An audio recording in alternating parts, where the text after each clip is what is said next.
കർത്താവ് ആത്മാവാകുന്നു. കർത്താവിന്റെ ആത്മാവുള്ളിടത്ത് സ്വാതന്ത്ര്യമുണ്ട്.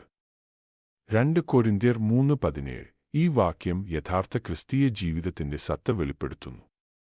ഇവിടെ ആത്മാവ് പരിശുദ്ധാത്മാവിനെയാണ് സൂചിപ്പിക്കുന്നത്. യഥാർത്ഥ സ്വാതന്ത്ര്യം എന്നത് ലോകം നിർവചിക്കുന്നതല്ല, ഒരാൾക്ക് ഇഷ്ടമുള്ളത് ചെയ്യുക, മറിച്ച് ദൈവത്തിൽ നിന്ന് അവന്റെ ആത്മാവിലൂടെ വരുന്ന ആത്മീയ സ്വാതന്ത്ര്യമാണ്. പാപം ആളുകളെ ബന്ധിക്കുകയും ഇരുട്ടിൽ സൂക്ഷിക്കുകയും മനസ്സിനെയും ഹൃദയത്തെയും അടിമകളാക്കുകയും ചെയ്യുന്നു. എന്നാൽ കർത്താവിന്റെ ആത്മാവ് ഉള്ളിടത്ത് ആ ചങ്ങലകൾ തകർക്കപ്പെടുകയും ജീവിതം പുതുക്കപ്പെടുകയും ചെയ്യുന്നു. ഭയം ധൈര്യം കൊണ്ടും ബന്ധനം പുതിയ ജീവിതം കൊണ്ടും ഇരുട്ട് വെളിച്ചം കൊണ്ടും മാറ്റിസ്ഥാപിക്കപ്പെടുന്നു.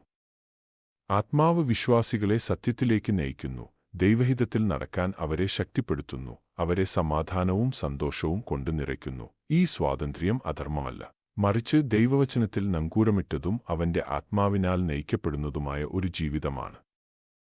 അതിനാൽ യഥാർത്ഥ സ്വാതന്ത്ര്യം ക്രിസ്തുവിൽ മാത്രമേ കണ്ടെത്താൻ കഴിയൂ.